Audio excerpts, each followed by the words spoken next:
sermos transformados à imagem de Jesus. Nunca percam isso de vista. E tudo que a gente tem falado aqui converge para esse objetivo, porque esse é realmente o resumo do que é cristianismo. E a gente às vezes fica tão perdida na religiosidade, nos rituais, nas idas e vindas da igreja, nos programas. Tudo é válido, mas se não tiver este objetivo, é religião. Então nunca vamos perder isso de vista e eu nunca vou deixar de falar isso para vocês e para mim. E a gente atualmente está falando sobre as 6 doutrinas básicas. Primeiro vem o fundamento. A nossa vida cristã é comparada a um edifício sendo construído para a habitação de Deus. E o fundamento, o alicerce principal desse edifício é o Senhor Jesus Cristo. Aí sobre esse fundamento, que é Jesus Cristo, que é a pedra fundamental, vem os fundamentos das doutrinas. Gente, nós temos que saber para poder viver. O Senhor mesmo pode falar assim: igreja, viva o cristianismo, se a gente não sabe como. O aprendizado, o ensino dentro da igreja é para levar a uma vida prática. Não é para ficar enchendo a cabeça, juntando apostila. Não, é para vivermos. Nós temos que suplicar para que o Espírito faça isso, que é Ele que faz. Nós não temos nenhuma capacidade, nenhuma habilidade para fazermos. Tudo parte de Deus, tudo, até a fé para crermos nele é Ele que dá.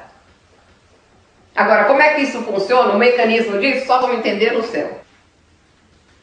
O primeiro desses fundamentos que vem sobre o senhorio de Cristo na minha vida é arrependimento de obras mortas, daquela lista de Hebreus 6. E para a gente entender o que é arrependimento de obras mortas, nós primeiro entendemos, na nossa última reunião, o que é arrependimento. Vocês lembram o que é arrependimento? Mudança de direção. O arrependimento em si é você dar uma volta. Até a gente falou, o filho pródigo, ele se arrependeu da graça para o pecado. A primeira volta que ele deu. Ele estava na casa do pai, estava tudo em ordem, de repente falou: não quero mais isso, quero ir embora, me dá minha herança, e ele virou. Aquilo é um arrependimento. O arrependimento salva? Não. Não, o arrependimento em si. Mas por que ele é tão importante? Porque ele nos coloca em posição para Deus nos salvar. Eu tenho que me voltar para Ele. Mas o arrependimento é provocado por Ele também. É incrível isso. E o arrependimento me dá aquele entendimento de que em mim não há como eu tenho que correr para Deus mesmo, que eu estava indo por um caminho muito errado. Eu falei: não quero mais isso. Vira as costas e Deus está lá. E aí Ele faz a obra. O arrependimento vai preceder todos os atos salvadores de Deus na nossa vida. Toda vez que Deus vai salvar uma área da minha alma, porque é igualzinho, cada área. Eu tenho, que nem aconteceu, eu morria em Cristo, fui sepultada e ressurgi. Isso é o novo nascimento. Em cada área da nossa vida, que precisa ser corrigida, precisa de ter o caráter de Jesus Cristo impresso ali, tem que acontecer isso. Por isso que Jesus fala: quem quer vir após mim, o que tem que fazer? Né? O que mais? Tome a sua cruz e siga-me. Negue-se a si mesmo, é o que Jesus fez no Getsemane. Não a minha vontade, Senhor, mas a tua. Eu estou triste, angustiado até a morte, mas não a minha vontade. Ele se negou. E depois ele morreu. Mas aí ele ressuscitou. É isso que tem que acontecer nas áreas da nossa vida. Cada um na área que o Espírito está mostrando e está fazendo. E não tenha medo, deixa, porque é libertação. É bom, é muito bom. Agora, a gente tem que se arrepender, isso é, virar as costas, a doutrina que nós estamos aprendendo. Do quê? De obras mortas. Arrependimento, já entendemos o que é arrependimento. E agora hoje nós vamos entender o que são obras mortas. Eu disse que há muitas interpretações, eu já li, que obras mortas são as obras que praticamos antes de termos Jesus Cristo. Mas isso é óbvio. Tudo que eu pratiquei antes de Jesus não tinha vida, tinha? Não. E por que essa doutrina está numa lista de doutrina que só salvo vai aprender? Então, é para nós. Nós temos que entender. E nós temos que virar as costas para qualquer obra que traz morte, que leva à morte e que é morta. Obra morta é tudo que nós fazemos na nossa capacidade, no nosso esforço, na tentativa para atingirmos a justiça de Deus, para atingirmos o nível de Deus, para sermos santificados, no nosso caso. Tudo que eu faço no meu esforço é obra morta, não leva a nada. Eu ligo muito obras mortas com o que está escrito lá em Hebreus 12, isso nem está aqui na apostila, mas eu sei que se refere a isso.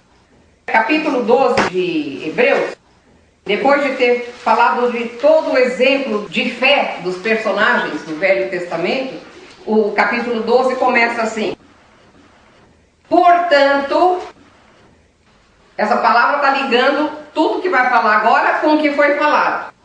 Ninguém começa um discurso falando assim, portanto, tem que ter falado alguma coisa antes.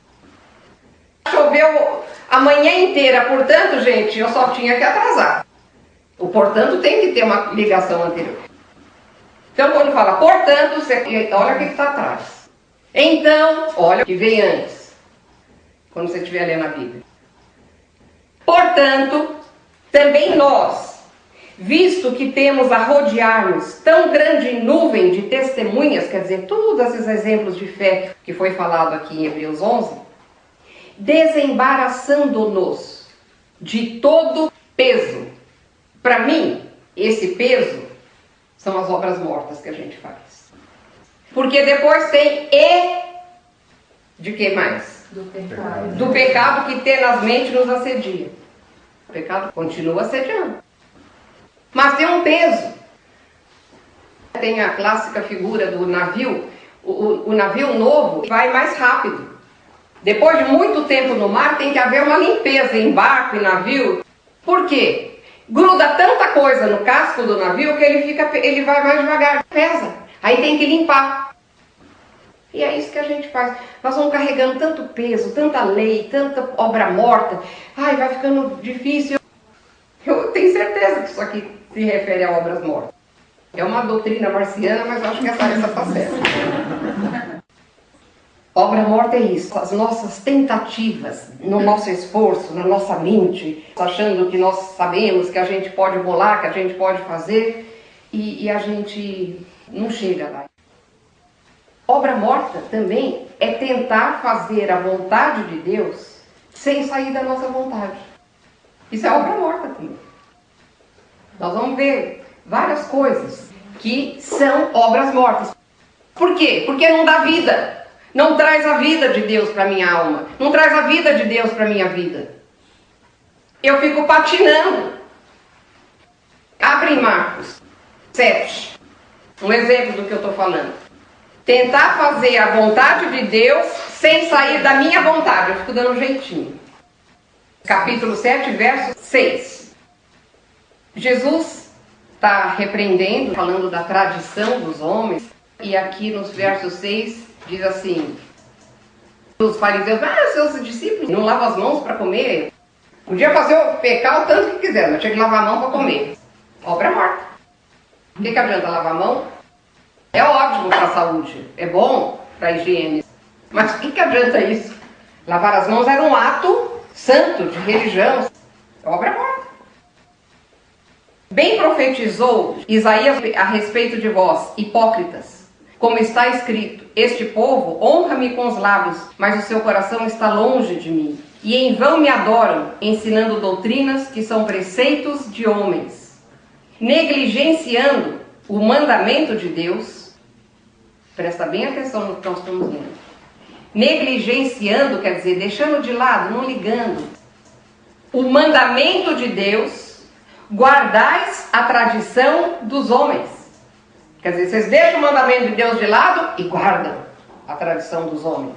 E disse-lhes ainda, jeitosamente, rejeitais o preceito de Deus para guardardes a vossa própria tradição. Pois Moisés disse: honra a teu pai e a tua mãe. Quem maldisser a seu pai ou a sua mãe, seja punido de morte. Vós, porém, dizeis: se o homem disser a seu pai ou a sua mãe, aquilo que poderíeis aproveitar de mim é corbã, isto é, oferta para o Senhor. Então o dispensais de fazer qualquer coisa em favor de seu pai ou de sua mãe, invalidando a palavra de Deus pela vossa própria tradição que vós mesmos transmitistes, e fazeis muitas outras coisas semelhantes. O que Jesus estava falando?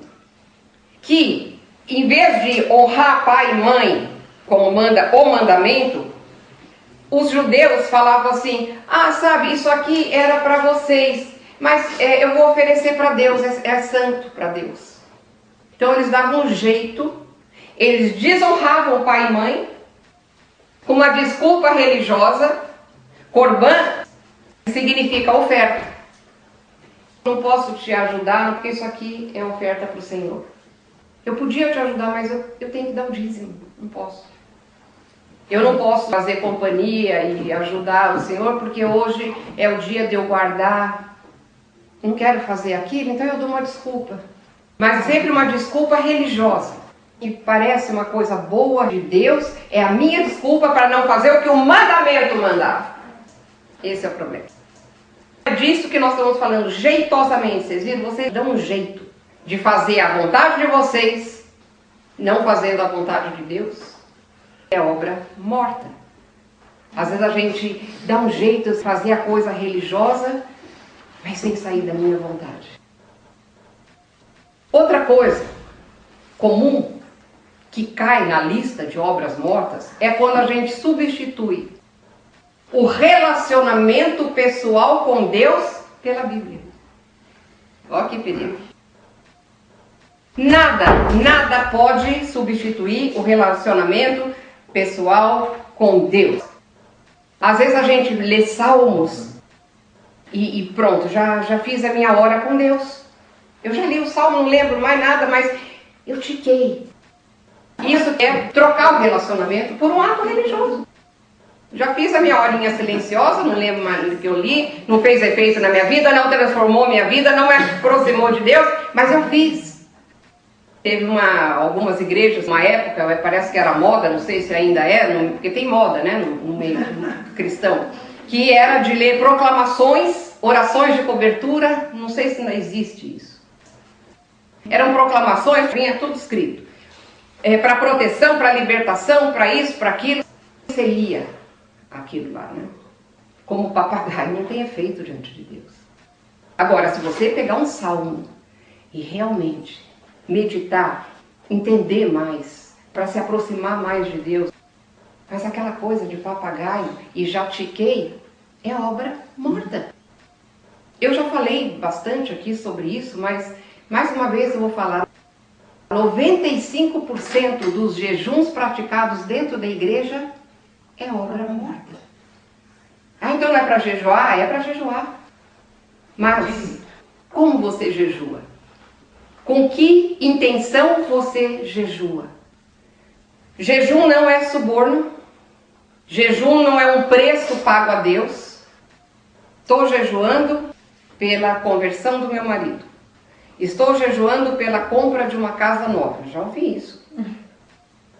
Quer dizer, eu jejuo e Deus fica tão emocionado com o meu jejum, fica tão tocado com o meu jejum, que aí Ele faz a minha vontade. Porque é só isso que seria. Gente, Deus é o mesmo antes e depois do seu jejum, antes, durante e depois. O jejum não muda a Deus, o jejum muda a nós. Deus deu o jejum para o nosso benefício. Naquele momento, naquele dia, naqueles dias, quando for que você estiver jejuando, em primeiro lugar, você está tendo a experiência de que nem só de pão vive o homem, mas vive da palavra de Deus. Jejum é um tempo em que você se separa para estar com Deus. Eu já contei para vocês, mas tem gente nova, né? A primeira vez que eu jejuei, eu saí para fazer compra. Era muita fome. Não, eu vou me distrair. Realmente eu não entendia nada. Acho que Deus nem levou em conta. Acho que Ele olhou para mim e falou assim: coitadinha, tão ignorante. jejum foi dado para o nosso benefício. Ele não toca a Deus. Nós é que ficamos muito mais sensíveis para as coisas espirituais. Eu separo aquele tempo para estar com Deus, ouvir dele. E também jejum não é para fazer propaganda. Eu tinha uma amiga que quando eu encontrava com ela falou assim, ai, agora eu estou conseguindo jejuar 3 dias. Ela talvez não soubesse, né? Mas jejum não é para ninguém saber. Então é só ler o Sermão da Montanha que está lá, bem claro. Quando você jejuar, ele falou, penteia o cabelo, pode passar um ruginho assim para ninguém ver que você está pálida. Porque os fariseus faziam isso, né? Eles faziam uma pintura para todo mundo perceber que eles estavam jejuando. Então, aí já recebeu o galardão que você tinha que receber, já recebeu dos homens, não de Deus.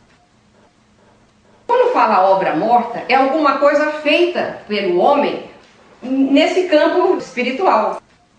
Não leva nada, não vai acontecer nada. E há razões bíblicas para jejuar.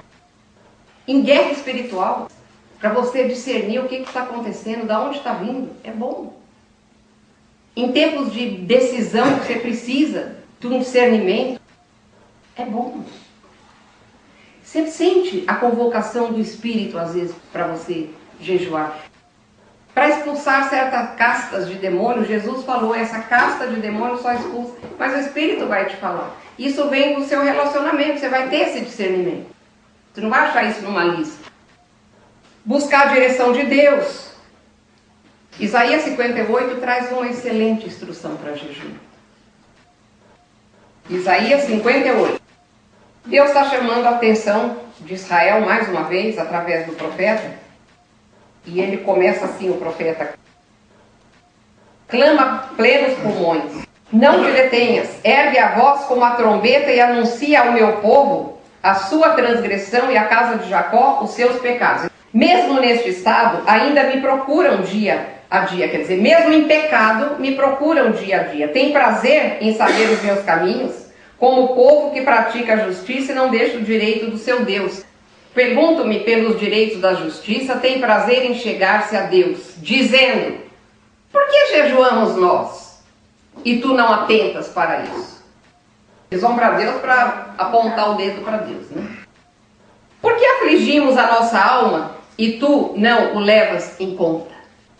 Eis que no dia em que jejuais, cuidais dos vossos próprios interesses e exigis que se faça todo o vosso trabalho.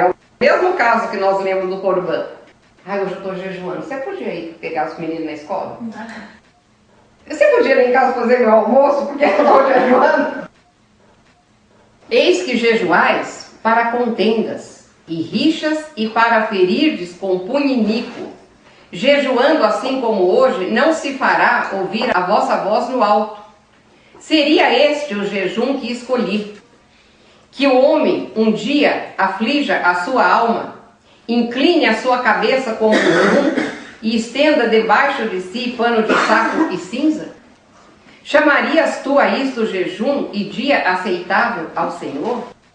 Porventura, não é este o jejum que escolhi, que soltes as ligaduras da impiedade, desfaças as ataduras da servidão, deixes livres os oprimidos e despedaces todo jugo? Esse é o jejum, o resultado do jejum que Deus quer. Porventura não é também que repartas o teu pão com o faminto e recolhas em casa os pobres desabrigados e se vires o nu, o cubras e não te escondas do teu semelhante? Deus está falando assim, se você não tiver essas atitudes, não adianta jejuar. Não adianta. Você jejua e você vai ter o discernimento. É isso que está falando. Verso 8. Então romperá a tua luz como a alva, a tua cura brotará sem detença, a tua justiça irá diante de ti e a glória do Senhor será a tua retaguarda. Então clamarás e o Senhor te responderá, gritarás por socorro e ele dirá, eis-me aqui. Se tirares do meio de ti o jugo, o dedo que ameaça, o falar injurioso, se abrires a tua alma ao faminto e fartares a alma aflita, Então a tua luz nascerá nas trevas, e a tua escuridão será como o meio-dia. O Senhor te guiará continuamente, fartará a tua alma até em lugares áridos, e fortificará os teus ossos. Serás como um jardim regado, e como um manancial cujas águas jamais faltam. Os teus filhos edificarão as antigas ruínas, levantarás os fundamentos de muitas gerações, e serás chamado reparador de brechas e restaurador de veredas, para que o país se torne habitável. Se desviares o pé de profanar o sábado e de cuidar dos teus próprios interesses no meu santo dia, se chamares ao sábado deleitoso e santo dia do Senhor, digno de honra, e o honrares não seguindo os teus caminhos, não pretendendo fazer a tua própria vontade, nem falando palavras vãs, então te deleitarás no Senhor. Eu te farei cavalgar sobre os altos da terra, e te sustentarei com a herança de Jacó teu pai, porque a boca do Senhor o disse. Esse é o estado de alma quando a gente vai jejuar. Tem que ter esse tipo de vida para que o jejum faça o que ele tem que fazer em você. Outro caso de obra morta. Profecia. Eu estou tocando em pontos que são obscuros, que são confusos, contraditórios. A profecia, eu não sei se vocês têm contato com lugares, com pessoas que profetizam hoje. Eu já assisti coisas horríveis, gente. Eu já vi tragédias terríveis por causa de profecia. Quando eu tinha a igreja, eu falava, eu ensinava sobre isso. E uma vez, quando terminou o culto, uma irmã que eu conhecia bem, viúva, tinha um filho, ele tocava bateria, um louvor, e ela estava apavorada. Ela falou: Márcia, eu preciso falar, porque eu estou muito desesperada. Outro dia eu fui numa reunião e uma pessoa estava ali profetizando e ela disse que alguém da minha família vai morrer. Eu fiquei olhando para ela. Falei: o que mais? Só isso. Falei: bem feito. Vai atrás do profeta. Que a gente falava, ensinava ali. Não pode desprezar a profecia. Vamos equilibrar isso, tá? Nós vamos ler os textos. Eu falei: menina, você não está caduca de saber que profecia tem que exortar, consolar e edificar. Alguém da sua família vai... Ah, e ela ainda falou assim: e eu tenho certeza que é meu filho. Eu falei: ó, vamos parar com a bobagem? Vamos orar agora? Pede perdão para Deus, que você fez uma besteira. Abençoa o teu filho, não vai morrer ninguém, porque sempre alguém da família vai morrer. Imagina, alguém da família vai morrer. Alguém da família vai morrer. Tem cabimento um negócio desse, uma profecia dessa? Eu já vi muita coisa, mas essa foi demais. Para que serve isso? Nada. A profecia precisa edificar, exortar, consolar. Tem que ter esses três elementos. Não é para desprezar, porque abre em 1 Coríntios 14. Vamos ver hoje direitinho. Vamos ler o que nós estamos falando. A gente precisa ter o hábito de ir na palavra. 1 Coríntios 14, verso 3. O 2 ele está falando que quem ora em línguas não fala a homem senão a Deus, visto que ninguém o entende e em espírito fala mistérios. Mas o que profetiza fala aos homens. Vamos ler junto. Edificando, exortando e consolando. O que fala em línguas edifica-se a si mesmo, mas o que profetiza edifica a igreja.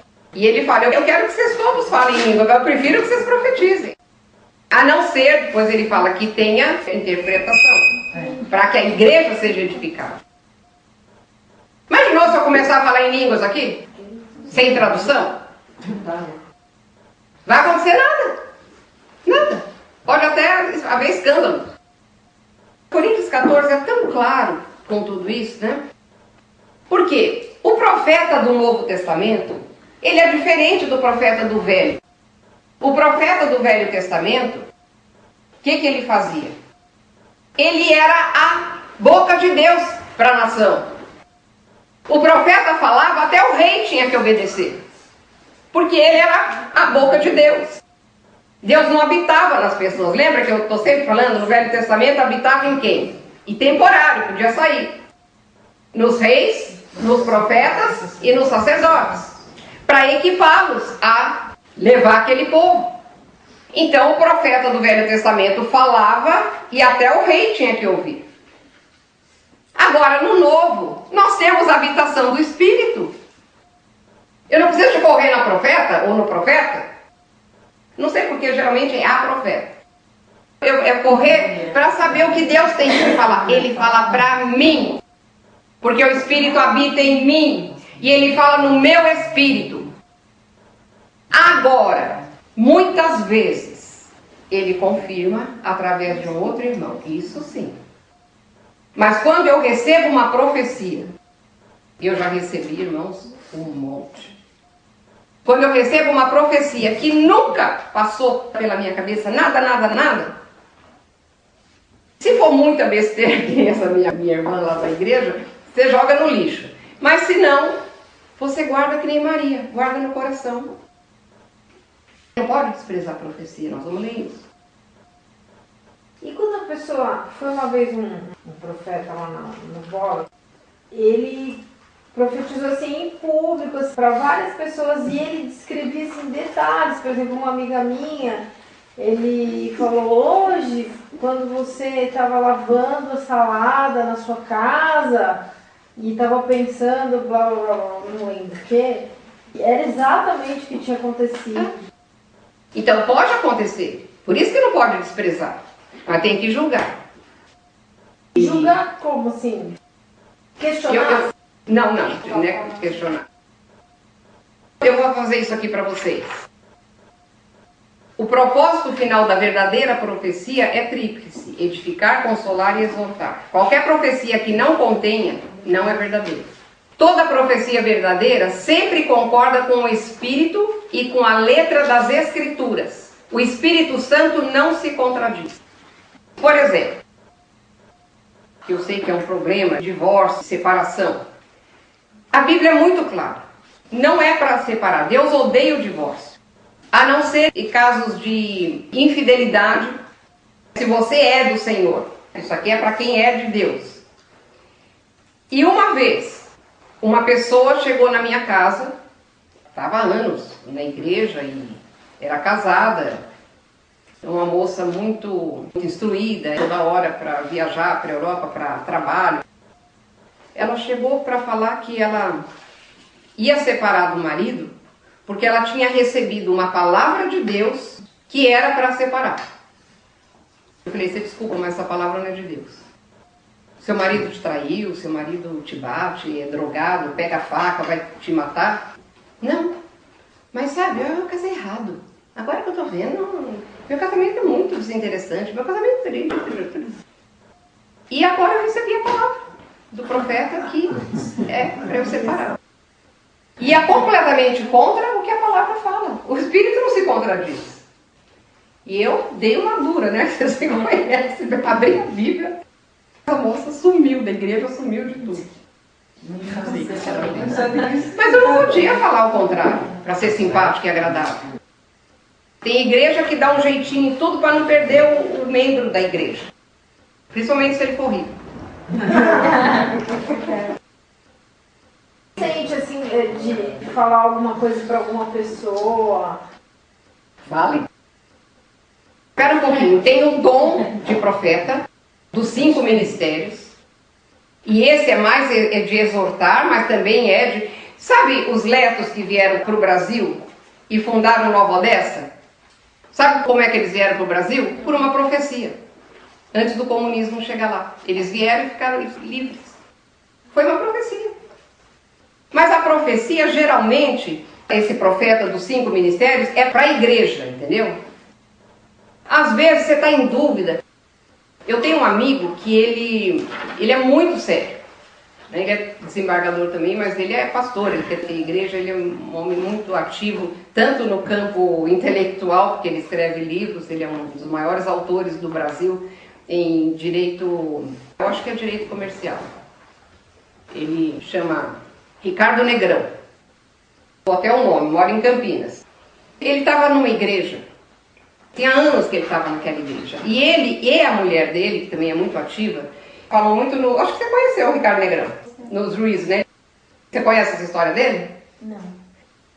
Ele era da igreja do Nazareno, muitos e muitos anos. E aí, ele disse que tinha uma coisa dentro dele, que era para sair da igreja. Ele falou, não, eu tô ficando louco, eu não posso. E naquela dúvida... Aí, eu não lembro exatamente aonde, se não me engano, foi num hospital, se não me engano.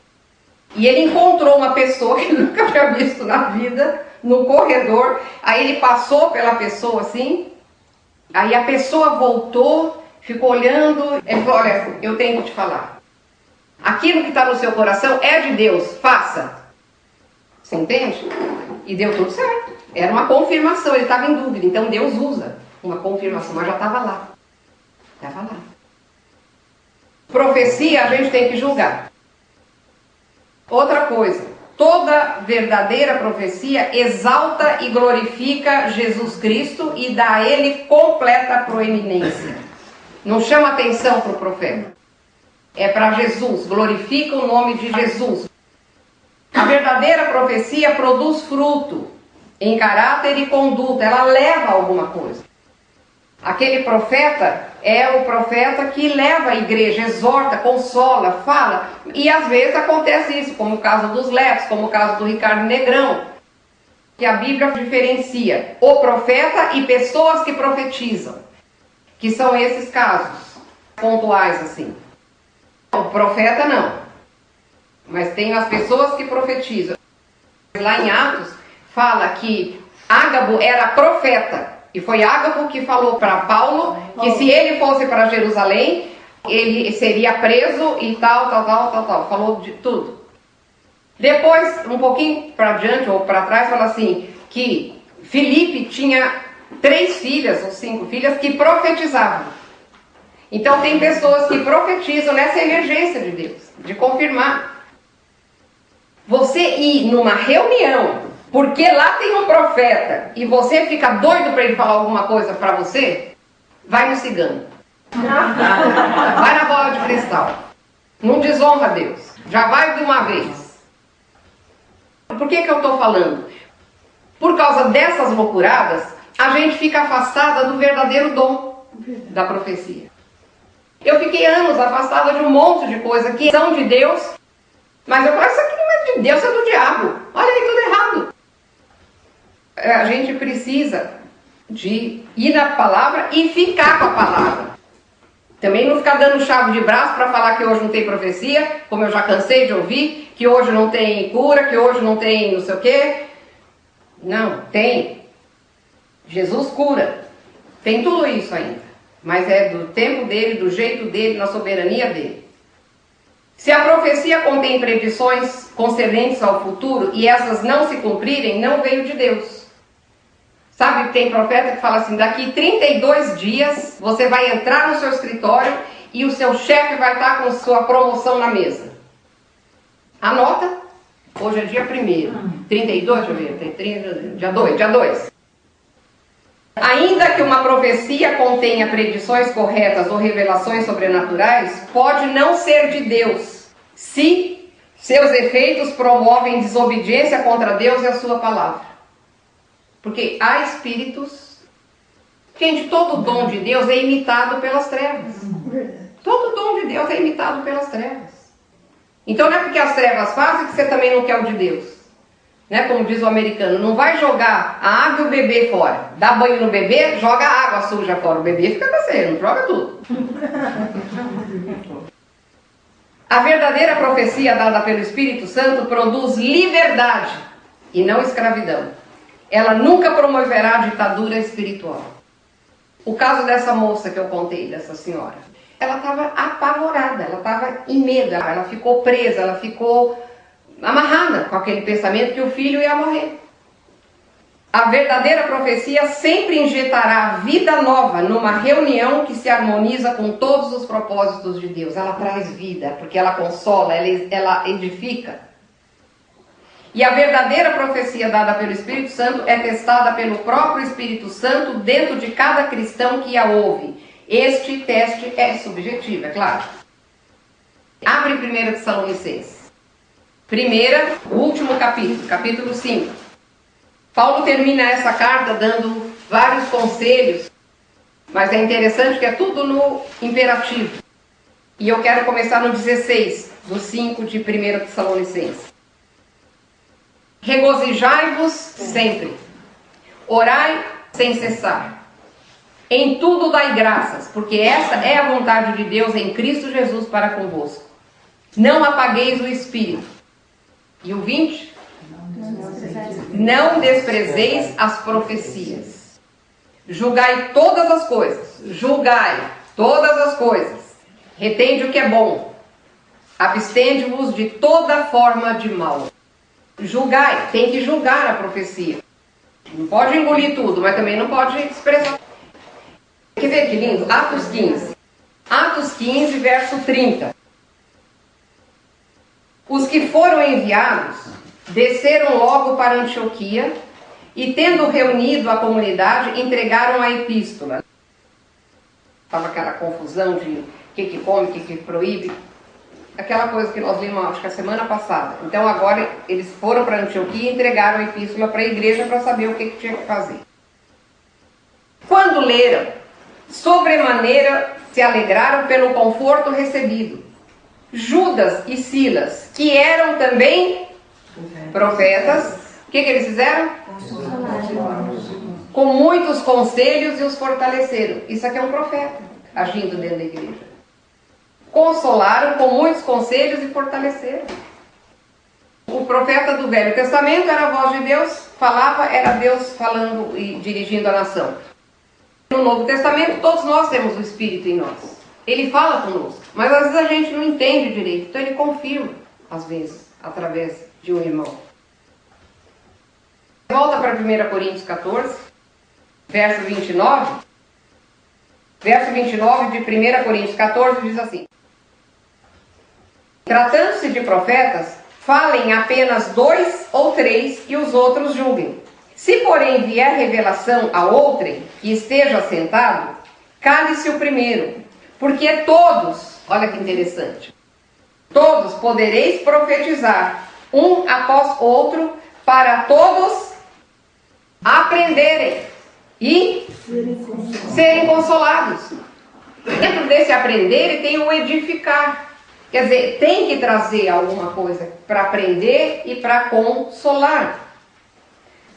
Tratando-se de profetas, falem apenas 2 ou 3 e os outros julguem se está dentro do padrão bíblico. Todos podeis profetizar, um após outro, para todos aprenderem e serem consolados. Os espíritos dos profetas estão sujeitos aos próprios profetas. Não é ficar falando feito doido e sem controle. É isso que quer dizer isso. Porque Deus não é de confusão. Se você está numa reunião que um profeta vai falar, ensinando, consolando, edificando, e você sai confusa, não era. Você sai mais confuso do que você entrou? Não, não pode. Deus não é de confusão, e sim de paz. Como em todas as igrejas dos santos. Agora, no começo aqui, fala assim, verso 27, fala, no caso de alguém falar em outra língua, que não sejam mais do que 2, ou quando muito, 3. E isso sucessivamente. O que quer dizer sucessivamente? Um, depois o outro, depois o outro. E haja intérprete. É isso que vocês veem nas igrejas hoje? Não vê isso. Agora, interessante que tratando-se de profetas, pode falar quantos quiserem. Todos podereis profetizar, um após o outro.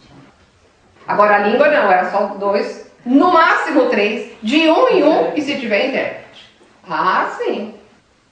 O que vai me edificar se eu não estou entendendo? Você sabe que eu fui numa igreja só que eu vi isso? Mas é isso que eu ia perguntar, porque eu nunca vi isso. Mas eu passei um mês na Inglaterra, no curso de inglês, Manuel e eu, e a gente frequentou uma Assembleia de Deus, mas equilibradíssimo. E eu vi isso lá. O cara traduzindo lá? Pastor traduzindo, falaram 2, acabou. O pastor traduziu um e o outro traduziu o outro, interpretou o outro. Acabou. Nós não podemos substituir o relacionamento com Deus por que quer que seja, dom, profecia, a própria Bíblia. Isso aí são instrumentos para a gente chegar. A gente tem que ir recuperar a comunhão que foi perdida. É isso que foi perdido, né? Pois é, você está fazendo tudo isso, vai levar a quê? A nada. Obra morta. Quando a profecia não está sendo dada como a Bíblia manda, é obra morta. Jejum, quando não é bíblico, é obra morta. Por que nós estamos falando nisso? São coisas que a gente está fazendo, achando que está indo para Deus, mas nós temos que saber que não, que é morto. Não vai a lugar nenhum, se não for da maneira bíblica. Eu não estou falando para não fazer. Usos e costumes, eu vou encerrar com isso. Usos, costumes, atos religiosos sem sentido, tradições, tudo isso é obra morta. Por que você faz? Ah, porque o pastor mandou. Mas não foi Deus. Ele é o pastor, ele é para conduzir o rebanho mesmo. Você tem que acatar a sua autoridade, você tem que fazer. Mas você está fazendo para quê? Eu queria que vocês abrissem Colossenses 2, que isso tudo está ligado a obras mortas. E eu quero deixar a gente muito alerta para isso. Não obsessivo. Ah, tudo é obra morta agora. Não. Mas vamos... ninguém mais faz mais nada. Não vou sair do lugar porque assim eu não faço obra morta. Aqui Paulo está exortando, verso 6 de Colossenses 2. Fala, como recebeste Cristo Jesus, o Senhor, assim andai nele. Nele radicados, edificados, confirmados na fé, tal como fostes instruídos, crescendo em ações de graças. Cuidado, agora vem o alerta, que ninguém vos venha a enredar com a sua filosofia e vãs sutilezas. É sutil, gente, não é na cara. Conforme a tradição dos homens, conforme os rudimentos do mundo e não segundo Cristo. Porque nele habita corporalmente toda a plenitude da divindade. Verso 16. Ninguém, pois, vos julgue por causa de comida e bebida, ou dia de festa, ou lua nova, ou sábados. Por quê? Tudo isso tem sido o quê? Sombras das coisas que haviam de vir. Porém o corpo é de Cristo. Comida, bebida, dia de festa, lua nova, sabe? Isso era coisa do judaísmo. E Paulo está dizendo, isso tudo era uma sombra do que viria. Mas a substância que projetou essa sombra é Cristo. É isso que quer dizer isso, que o corpo é de Cristo. Uma sombra sempre tem que ter uma substância, né? Eu não estaria vendo a sombra dessa mesa se não tivesse a mesa e a luz ali atrás. Tudo isso apontava para Jesus Cristo. Apontava, mas quando aparece Jesus, você vai ficar olhando para a sombra? Que isso? Você vai olhar para Ele. Ninguém se faça árbitro, quer dizer, juiz contra vós outros, pretextando humildade, culto dos anjos, baseando-se em visões, enfatuado sem motivo algum na sua mente carnal, e não retendo a cabeça, da qual todo o corpo suprido e bem vinculado por suas juntas e ligamentos, cresce o crescimento que procede de Deus. Se morrestes com Cristo para os rudimentos do mundo, por quê? Como se vivesseis no mundo, vos sujeitais a ordenanças. Não manuseis isso, não proves aquilo, não toques aquilo outro, segundo os preceitos e doutrinas dos homens. Porque todas estas coisas, com o uso, se destroem. Tais coisas, com efeito, têm aparência de sabedoria, como culto de si mesmo, e de falsa humildade, e de rigor ascético.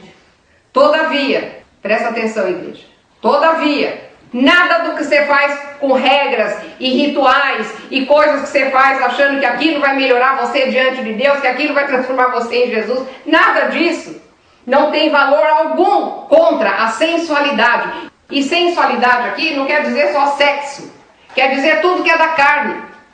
Isso aí não vai tirar você da carne e colocar você no espírito. Isso não vai pegar sua alma e fazer parecida com a de Jesus, não vai.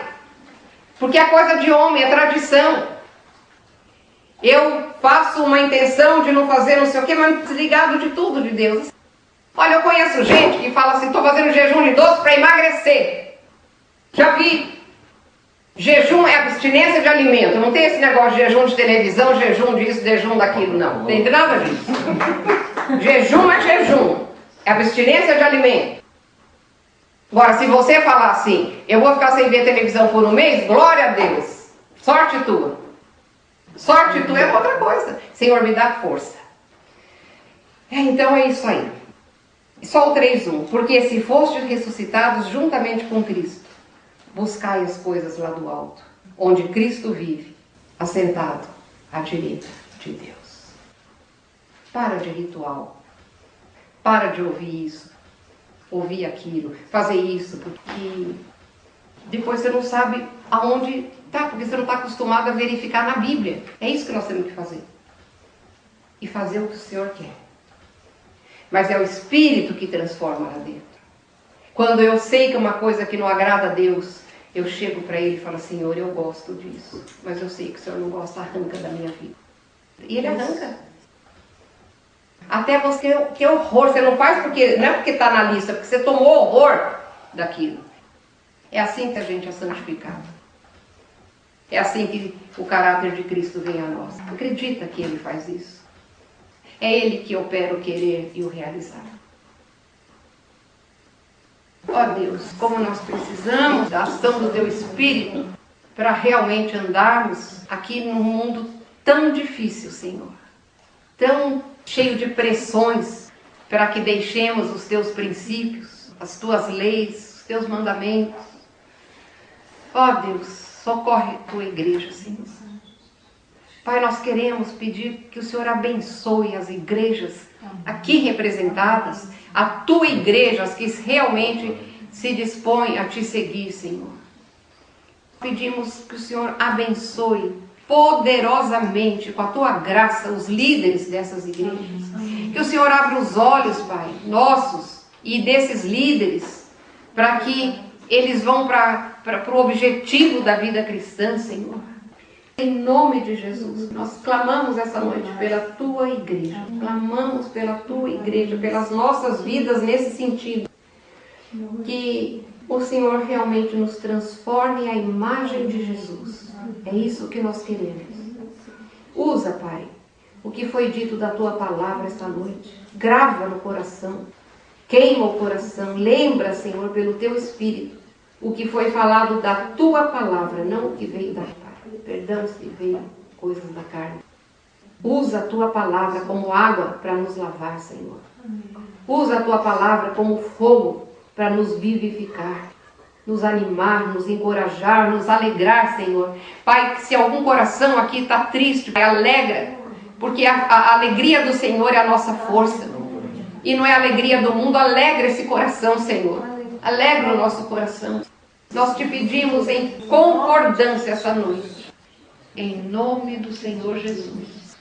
Amém.